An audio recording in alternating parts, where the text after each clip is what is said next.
Hi, I'm here with two Team G.Y.M members from Austria. Who are you and what did you do today? Marcel Hansch, and I got third place at the first ever Austrian Open. And my name is Florian Gönner, and I won the Austrian Open. Okay, so great, then let's go to the main deck. Okay, so we both played the same deck. We played Thunder Dragon Orcust. We built the deck together and had some finishing touches yesterday. And I'll go into the deck in a more unusual fashion. I'll present to you the different engines first, and then Marcel will give you an overview over extra deck and sideboard. Yes, we played the same list, like only one or two changes. So. Okay. For the Thunder monsters, we're playing 3 OG. This is the one you want to draw the most, ironically. Then 2 Roars, 2 Darks, 2 Hawks, 1 Duo, 1 Thunder Dragon Fusion, and 1 Gold Sarcophagus. So the ratio, or more or less the reason behind this, is that we wanted to have not too many Thunder monsters in our hand, but see them consistently often. And the Fusion and the Thunder Dragon Duo are there for the grind game, because our deck does not tend to finish their opponent in one turn, but rather take away cards from their hand, set up a board, and then they have to interact with the board or break it, and we will probably win the grind game from there because we have Fusion set up and other cards, which I'll show you later. So that's for the Thunder engine. Yes, so the important part about the grind game is that when you play a Glass Cannon combo deck, you lose against cards like Super Poly or Sphere Mode, and that's the good point of the deck, that you can grind when you get destroyed by these cards. For the normal summons, we're running only 3 Batteryman Solar because it was the normal summon that helped us see the Thunder Dragon engine the most, and it generates a token which is needed for the combo to go into the Phoenix and then Mermaid play. We considered Grapher and Armageddon Knight, and probably will reconsider it again in the future because it's so good in sending Orcust cards, or Diabolos and Gizmek, which we also played, which come later. And we thought it was the most impactful normal summon, and we also didn't play any other normal summons because we didn't think it was needed. For the dangers, we're running the 6 good ones, so the 2 Tsuchinokos, the 2 Nessies, 2 Jackalopes. And we figured that in a deck with 42 to 43 cards, we needed more dangers than Ziggs. That's why we played 1 Thunderbird and 1 Bigfoot, because those are really good at popping floodgates, for example, or set cards against Sky Striker. And I opted to play 1 Danger Mothman because I wanted an additional danger monster, and Marcel was playing the 2 small Chaos Dragons instead, which were better with the Batteryman Solar. That's for the dangers. Then we're playing an Orcust package. We have 2 Nightmares, 1 Symbol Skeleton, 1 Harpor, 1 Orchestrated Return, 1 Orcust Crescendo, and 1 more or less Orcust card, which is the Gizmek Orochi. We decided that we wanted to have a minimal Orcust engine, not to break too often, because if we go first, we have no way of discarding cards except for Melody, which we also played, and the Mermaid. So we wanted to keep this minimal. We had builds where we only played 1 of these, but eventually we decided we wanted to add it back because sending Gizmek is really strong. And the Orchestrated Return deserves a special mention because if you go into the grind game, what happens in the first turn is you set the Crescendo, and after you're done with that, you most likely have the Symbol for your follow-up turn. So you use Symbol and fetch Galatea from the graveyard, and you get this from your deck. And then you overlay Dingirso on Galatea, your second one, and then you send a card on the field, and then you activate this, and you have Pot of Greed, and your resources are back in the graveyard again. So this card is really, really good in the grind game, and I'm pretty glad we added it. Yes, best card. Then we're playing a Dragon package. We're playing triple Melody of Awakening Dragon, 2 Levineer, 1 Diabolos, and I'm playing 1 prize card, which Marcel didn't play. As I already mentioned, he was playing the small Chaos Dragons instead, and it's certainly not needed. It's more or less a luxury thing. If you have it, you play it. If you don't play it. It's not necessary, but sometimes when you have Allure of Darkness and this, you want to banish a dragon, which you can add then back later with the Chaos Emperor, and therefore it becomes a Pot of Greed, more or less. This card is absolutely broke This card is like insane. You get Diabolos and Levenier.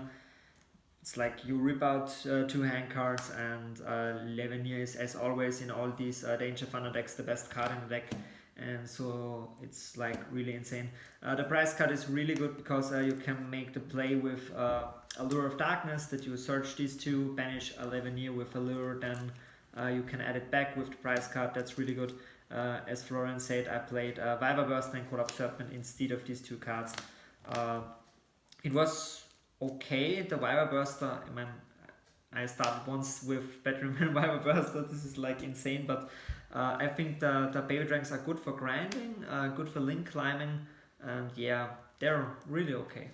I mean, in a perfect world, you would start your turn every game with a Batteryman, a Hawk, and a Melody, such that you can go into the absolute nuts combo, where you just go into double Colossus and you make a rank 8 and you rip 2 cards out of their hand, and you go into Orcust combo as well, and from there you have a loaded graveyard and you have to play with 4 cards against your multiple Colossus and interruption board. So yeah, we definitely wanted those, and those are our unfair. This is the unfair part of the deck, more or less. And since we're playing so many dark monsters, of course, Allure of Darkness. Even though we're only playing 2 Roar and 2 Dark, if you have these with Roar or Dark, it's just so good. And then we're playing 1 Foolish Burial and 1 Monster Reborn. Foolish Burial can send the Thunder part of the deck or the Orcust part, and Monster Reborn is just absolutely crazy. I had one game where I played against Paleozoic, and he totally awesomed one of my Dragon Roars, and then I just used Monster Reborn and got back his Toad, and then in the protection of Toad I just went into full combo and he had no chance of coming back. Once Monster Reborn, the Batteryman Solar, which I think discarded with danger effect, or it was killed by Ghost Ogre or something, because I wanted the token. Then I reborned it back and I got the token and went into combo. And when you have Batteryman Monster Reborn, it's like the same like when you have Batteryman Hawk. It's like basically the same. Okay, so for main deck was 33 and 44 cards, I think. It's really hard to get on 40 on this deck, but maybe you can do it, but you have to cut some good cards, but that's okay in the deck. One of our issues we had when deck building was that we had no siding space, and that was a really big problem for us. Therefore, we increased the deck count in order to have more slots to sideboard cards in, because we are boarding 10 cards against combo and 5 cards against control, and we had to fit somewhere 10 cards into the deck, going second against combo decks. Yes. Okay, great. So let's go to the extra deck next. Yes, extra deck. So you have 3 fusions. You have 2 Colossus and 1 Titan. You only need 1 Titan because you only need it with the Thunder Dragon Fusion, and yeah, we never needed 2 in testing, so 1 is perfectly fine. And 2 Colossus are okay. I think I would have played a 3rd one after this tournament, but 2 is also fine because you can recycle it with the fusion, and so you have more Colossus in the extra deck. Yeah, so that's for the Thunders. We played like a good Orcust part here with 2 Galatea, 1 Lingirso, and 2 Dingirso. You can only play 1 Dingirso, but when you play Orcust Return, you need the 2nd Dingirso because you revive the Galatea, set the return, and then bring in Dingirso over Galatea. When you don't play the return, you can directly make Zumbal to Dingirso, and you only need 1, but I think 2 is really good. Longirso was really good today because so many people are playing bad and bringing monsters like Phantasma directly in the zones where Longirso is pointing, so that's like really good, and he outs many cards, many problem cards, and yeah. Yeah, when deciding for the Orcust part, what I personally wanted was enough cards to get rid of opposing Thunder Dragon boards. So for example, if they open up with double Colossus and Titan, you wanted enough cards to get rid of those. So we definitely wanted this in the extra deck in order to get rid of one of the Colossus or even the Titan, and then you can get rid of another one with the Dingirsu, and then we're also playing cards which allowed us to even out the 3rd one, so that we don't have to worry about the Thunder Dragon more or less mirror match. match, if you want to call it like that. So that's for the Orcus. They're really strong. It's like the Orcus are actually, I think it's the best engine actually in the game. Yeah, the two Orcus, we play one Phoenix and one Mermaid. We don't play Unicorn, but yeah, that's like more utility card than Orcust engine. Yeah, we don't play another Link 2 like a Cerberus because we thought it's already fine because you do some Thunder stuff before you go into Mermaid, so most of the time all the people discarding the hand traps for like Batteryman Solar or Thunder Dragon Roar or all these other cards, and so Mermaid doesn't get ashed or weathered or impermanence very often. But I think we could have played the Cerberus. Yeah. Yeah, if you play against something who knows the deck inside and out, it's just always, negate the Phoenix. It's always, that's the best way. Yeah, you to either start the use deck. Solemn Judgment, for example, on the summon of Phoenix, or you use your hand trap on the Mermaid if they don't have access to the Orcust engine, and then they have no way of getting to the Orcusts anyway. So, and then we played 3 utility links, so these Lambda and Borsford and Borlord. Lambda is very important because he points 2 times for the other link monsters, because you need a generic link 2, and he was really good with Gamma in the side deck. That's like insane against Nibiru and the other stuff. And Borlord and Borsword, this is for OTK. I mean, this deck can so easily OTK without him, but with him it's like you OTK him every time. And Borlord is like Florian said before, we wanted to have as many links to out the Thunder Dragon board, so Borlord is like really good. And you can Borlord the Nibiru token and just kill the opponent. That's like really good.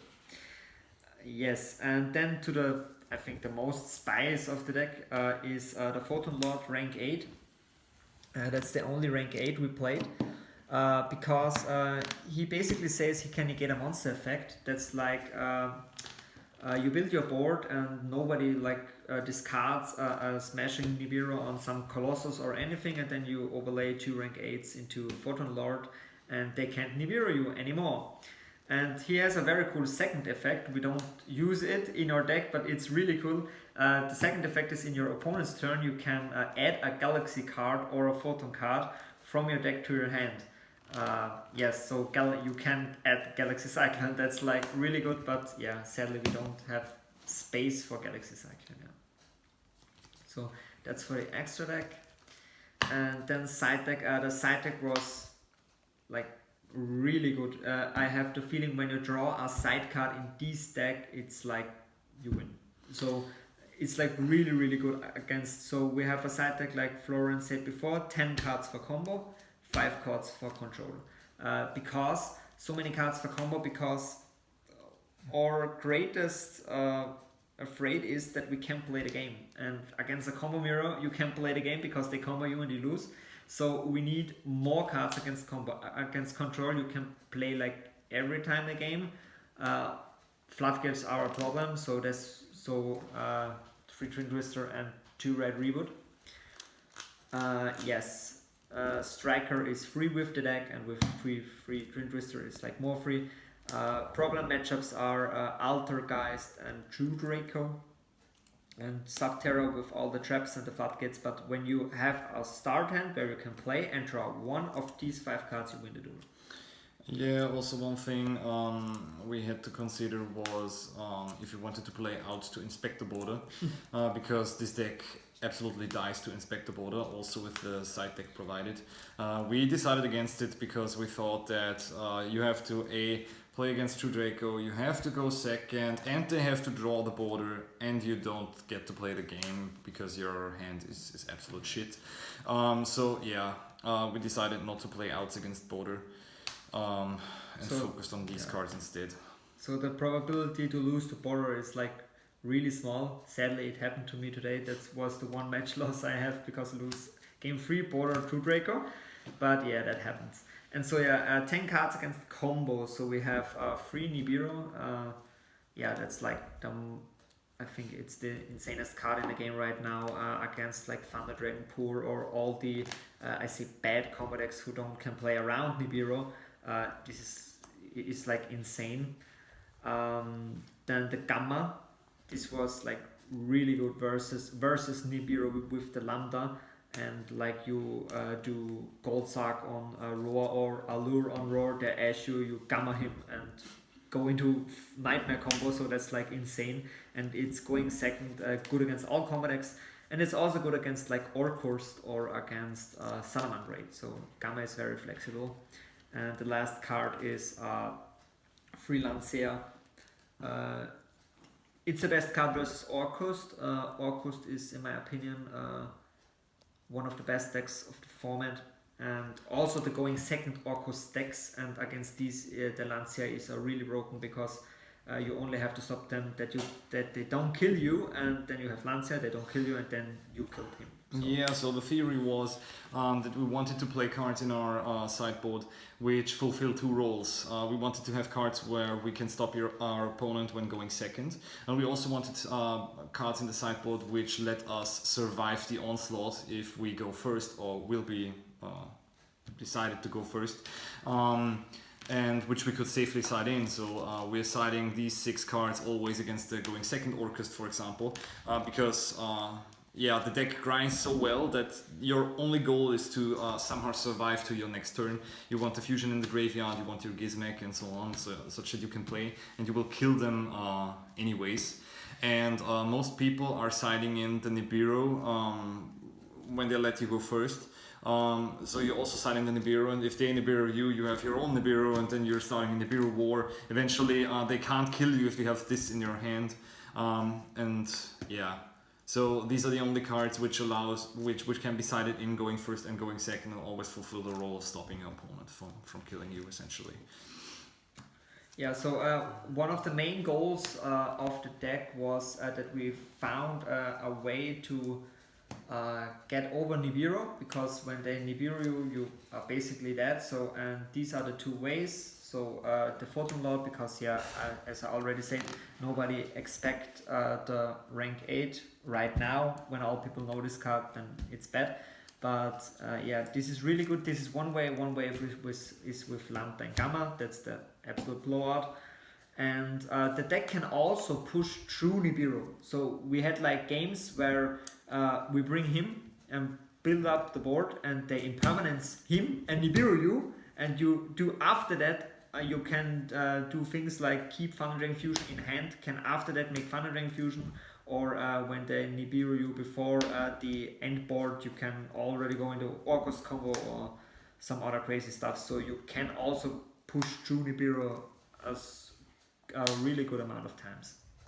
Yeah, so that's basically the deck. Okay, so how satisfied were you with the deck, and would you change anything? Yeah, deck was crazy. It did what it was supposed to do, even though I didn't draw Melody even once.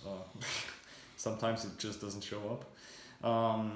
I think it rewards a good player pretty well, but it's not very forgiving when you're making mistakes. Like, for example, knowing when and how you can keep a Levineer in hand, for example, and not just slamming it onto the board to rip one card out of your opponent's hand, but just keeping it in hand to trigger Roar and Dark in the next turn and pop 2 cards in the field.